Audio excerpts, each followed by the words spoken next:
नमस्कार दोस्तों, आज की कहानी है वो तेरा घर ये मेरा घर। मालती जोशी जी के द्वारा लिखी हुई कहानियों में से एक प्रमुख कहानी है। तो आइए कहानी सुनते हैं। आज खाने की मेज पर अरसे बाद पिंकी चहक रही थी। पीएमटी की परीक्षा सानंद संपन्न हो जाने से वातावरण हल्का हो गया था। इतने दिनों तक एक तनाव सा व्याप्त था, घर पर भी और बच्चों के मन पर भी। प्रसन्ना का सेकेंड सेमेस्टर परसों ही समाप्त हुआ। आज पिंकी भी फ्री हो गई थी। अब रिजल्ट की चिंता कुछ दिनों के लिए मुलतवी रखकर आज़ादी का जश्न मनाया जा सकता था। खाने की मेज पर उसी की प्लानिंग चल रही थी।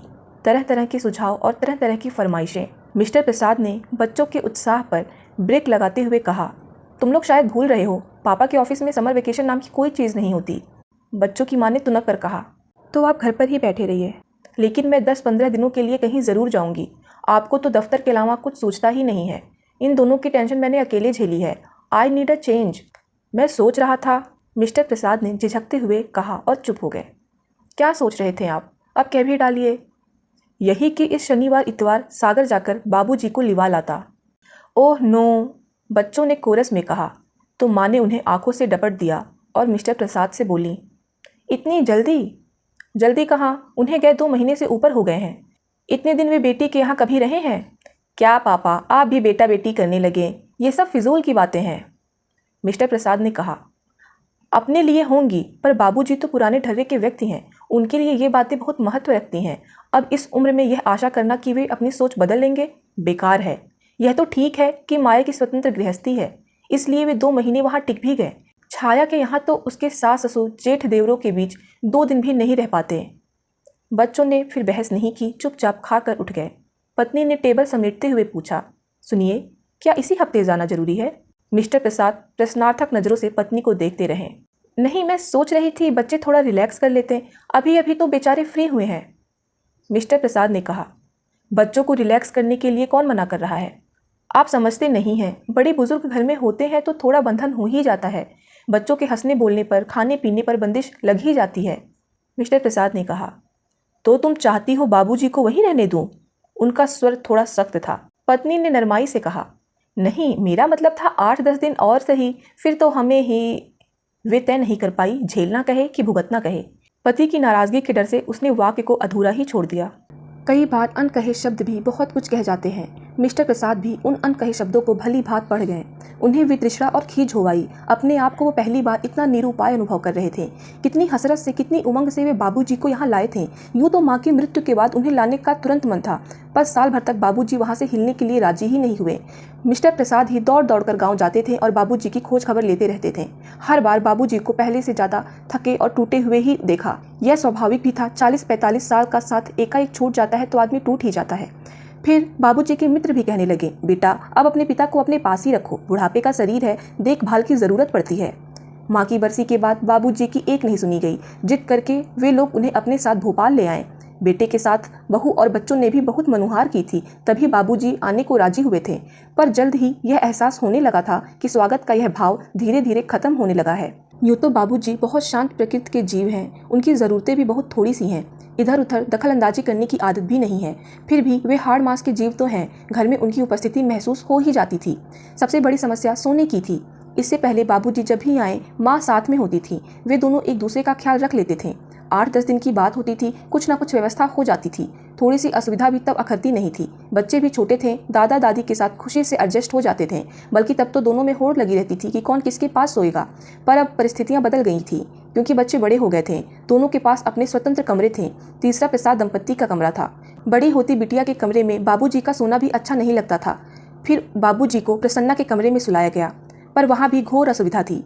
उसे रात तक देर तक जाग कर पढ़ने की आदत थी। उसका स्टीरियो भी हरदम बजता रहता था। दीवार पर कई ऐसे पोस्टर थे जिन्हें बाबूजी की नज़रों से बचाना ज़रूरी था। अंततः बाबूजी की व्यवस्था हॉल में की गई। 3 बेडरूम वाले घर में भी बाबूजी के लिए बस एक यही स्थान बचा था। वे दीवान पर आराम से सो जाते थे, पर उनके साथ उनकी दवाइयाँ, पानी, टोपी, मफलर, टॉर्च, जूते, चश्मा सभी रखे रहते थे। सुबह नौकर के आने तक बाहर का कमरा बैठने योग्य नहीं रहता था। सबसे बड़ी समस्या टॉयलेट की थी। बुढ़ापे के कारण रात में कई बार उठना पड़ता था, इसलिए बाबूजी को प्रसन्ना के कमरे का आश्रय लेना पड़ता था। सुबह बाबूजी को जल्दी उठने की आदत थी। रात भर का जागा हुआ प्रसन्ना उनके मुख प्रक्षालन से खींच उठता था। यह स्थिति आई कि बाबूजी बच्चों के लिए अझेल हो गए। यह अझेल शब्द भी बच्चों का ही गढ़ा हुआ था, जो प्रसाद जी को बहुत चुभा था। फिर उन्होंने छोटी बहन को चुपचाप पत्र लिखा कि कुछ दिनों के लिए बाबूजी को ले जाए। बच्चों की परीक्षा के बाद वे खुद उन्हें लिवा लाएंगे। अब परीक्षाएं भी समाप्त हो गई हैं, पर लगता है घर अभी भी मानसिक रूप से बाबूजी के पुनरागमन के लिए तैयार नहीं है। मिसेस प्रसाद देर रात तक टीवी देखती हैं, सुबह देर से उठती हैं, 12 बजे स्नान करती हैं। हफ्ते में 2 दिन उनकी मालिश वाली आती है, हर 15वें दिन मेहंदी वाली आती है, हर तीसरे दिन उनकी किट्टी पार्टी होती है। बाबूजी के रहते ये सारे काम सहजता से नहीं हो पाते थे। पिंकी को सहेलियों के साथ बाहर घूमने का शौक था। हर तीसरे दिन वे लोग पिक्चर जाती थीं। प्रसन्ना का कोई टाइम टेबल ही नहीं था। दोस्तों का जमघट हमेशा उसे घेरे रहता था। बाबूजी के रहते गतिविधियां थोड़ी धीमी हो जाती थीं। फिर सारे परिवार को बाहर खाने का शौक था। बाबूजी साथ नहीं जाते थे, उनके लिए घर पर पूरा इंतजाम करके जाना पड़ता था। बाहर जाने का सारा मजा ही किरकिरा हो जाता था। प्रसाद जी घर वालों को ना समझते ऐसा नहीं था, पर उस कारण बाबूजी को हमेशा के लिए माया के यहाँ तो नहीं छोड़ा जा सकता था ना। पत्नी सास बहू का सीरियल देखने में व्यस्त थी। मौके का फायदा उठाकर उन्होंने माया को फोन लगाया। वे हर 10-15 दिन बाद फोन करके बाबूजी की कुशल क्षेम पूछ लेते थे, पर उन्होंने बाबूजी से बात कभी नहीं की। उन्हें डर लगा रहता था कि उन्होंने आने की जिद पकड़ ली तो वे मना नहीं कर पाएंगे। आज फोन माया के पति सुरेश ने उठाया था। कुशल क्षेम पूछने के बाद प्रसाद जी ने कहा, मैं अगले रविवार आ रहा हूँ, बाबूजी से कहिए तैयार रहें। सुरेश ने कहा, भाई साहब आपको माया ने बताया नहीं क्या? बाबूजी तो कब से चले गए। मिस्टर प्रसाद ने कहा, चले गए? कहाँ? उन्हें लगा कि आवाज़ कुछ ज़्यादा ही ऊंची हो गई है। उन्होंने चोर नज़रों से पत्नी की ओर देखा। वह सीरियल में खोई हुई थी। उन्होंने अपनी आवाज़ थोड़ी धीमी करते हुए कहा, कहाँ चले गए? सुरेश ने कहा, अपने घर जौरा। मैं खुद ही तो छोड़कर आया था। हाँ, शायद बाबूजी ने मना किया था, इसलिए माया ने आपको नहीं बताया होगा। मिस्टर प्रसाद कुछ देर के लिए स्तब्ध रह गए। सुरेश ने कहा, आप ज़्यादा परेशान ना हो भाई साहब, ये पुराने लोग हैं ना, दूसरी जगह एडजस्ट नहीं हो पाते, उन्हें अपना घर ही अच्छा लगता है। उस रात मिस्टर प्रसाद जरा भी सो ना सके। पता नहीं कैसे कैसे विचार मन में आते रहे। मुश्किल तो यही थी कि वे अपनी परेशानी अपनी पत्नी के साथ भी शेयर नहीं कर सकते थे। वह फौरन कह देती, हमने तो 6 महीने झेल भी लिया, पर आपकी बहन तो जरा में ही उकता गई। दूसरे दिन उन्होंने माया को दफ्तर से फोन मिलाया। जानते थे उस समय सुरेश घर पर नहीं होगा। उन्होंने माया को खूब सुनाया। माया ने भी उलाहनों का उत्तर दिया। भाई साहब आप कुछ मेरी मजबूरी का भी अंदाजा लगाइए। वे तो 8वें दिन से जाने की रट लगाए बैठे थे। बड़ी मुश्किल से मैंने उन्हें 15 दिन रोका, फिर वे तो अकेले ही चल पड़े। बोले भोपाल कौन सा दूर है, यहाँ बस में बिठा दो, वहाँ किसी को फ़ोन कर दो, कोई उतार लेगा। मैंने बहुत मना किया, पर वह बिल्कुल जिद पर अड़ गए थे। तब मुझे उन्हें असली बात बतानी पड़ी। मिस्टर प्रसाद ने कहा, क्या? माया ने जवाब दिया, यही कि बच्चों की परीक्षा होने तक आपको यहीं रहना है। मिस्टर प्रसाद ने बोला, शायद तुमने यह भी बता दिया होगा कि मैंने ही तुमसे कहा था कि उन्हें ले जाओ। माया ने बोला, भाई साहब यह तो मैं नहीं बताती, पर उन्होंने खुद ही अंदाजा लगा लिया। उसके बाद तो वे पल भर भी यहाँ रुकने को राजी नहीं हुए। बोले ईश्वर की कृपा से अभी मेरा घर सलामत है, मुझे वहीं पहुँचा दो। फिर ये खुद जाकर उन्हें छोड़ आए थे और ज़रूरी व्यवस्थाएं भी कराए थे। इसके बाद कुछ कहने सुनने को था नहीं। मिस्टर प्रसाद ने चुपचाप रिसीवर रख दिया और उस घड़ी को कोसने लगे जब उन्होंने बाबूजी को माया के साथ भेजा था। पूरे हफ्ते मिस्टर प्रसाद गुमसुम बने रहे। फिर वह एक शाम मालवा एक्सप्रेस से चल पड़े और सुबह सुबह जौरा पहुंचे। उन्होंने सोचा था कि इतनी सुबह घर खुलवाने में दिक्कत होगी। भूल गए थे कि गांव कस्बों की सुबह जरा जल्दी हो जाती है। घर पहुंचकर देखा सामने वाले आंगन में चारपाइयाँ बिछी हुई थीं और बाबूजी की मित्र मंडली चर्चा में मशगूल थी। मिस्टर प्रसाद जाते ही सबके पांव छुए और आशीर्वाद पाया। फिर वे सभी लोग खड़े हो गए और बोले, पंडित जी आप बेटे की खातिर कीजिए, हम लोग चलते हैं। मिस्टर प्रसाद ने कहा, अरे आप लोग बैठिए, मैं कोई मेहमान हूँ, यह मेरा ही घर है, आप लोग इत्मीनान से बैठिए। इस आग्रह में शिष्टाचार तो था ही, यह भी उद्देश्य था कि उतनी ही देर बाबूजी के सामने अकेले खड़े रहने से बचे रहेंगे। पर बाबूजी के दोस्त नहीं रुके। उन्हें विदा करके बाप बेटे दोनों भीतर आए। बाबूजी ने कहा, तुम हाथ मुंह धो लो, मैं तब तक चाय चढ़ा देता हूँ। मिस्टर प्रसाद ने बाथरूम का दरवाज़ा खोला तो चकित रह गए। बाबूजी यह कमोड कब लगवाया? अभी लगवाया है, सोचा तुम लोग आते हो, तुम्हें परेशानी होती होगी, मुझे भी बुढ़ापे में आरामदायक लगता है। उस पुराने घर में यह नया नकोर बाथरूम और टाट में रेशम के पावदान लगा देखकर टाट में रेशम के पैबंद सा लग रहा था। फ्रेश होकर बाहर आए तो देखा चौके में एक छोटी सी मेज पर चाय लगी थी, साथ में बिस्कुट भी थे। यह मेज भी नहीं लग रही है बाबूजी? हाँ, पट्टे पर बैठकर खाना अच्छा नहीं लगता, तुम्हारी माँ की याद आती है। वैसे भी पट्टे पर बैठकर खाने का मजा तो तब है जब पास बैठकर कोई बात करे, गरम गरम फुलके उतार कर मनुहार के साथ परोसे। जब अपने से जब अपने से लेकर खाना है तो मेज ही ठीक है। प्रसाद जी समझ गए कि बाबूजी एक तरह से यही रहने का मन बना चुके हैं। वे पहले की अपेक्षा चुस्त दुरुस्त भी लग रहे थे। शायद माँ की आकस्मिक मृत्यु के दुख से वे उबर चुके थे। अपने मन की बात कहने के लिए वे उपयुक्त शब्द खोज ही रहे थे कि तभी किसना ने आकर उनके पैर छुए। मिस्टर प्रसाद ने बोला, कैसे हो किसना? बस बाबूजी, आपकी कृपा है, उसने गदगद भाव से कहा। बाबूजी की कृपा का बखान फिर क्या लेना।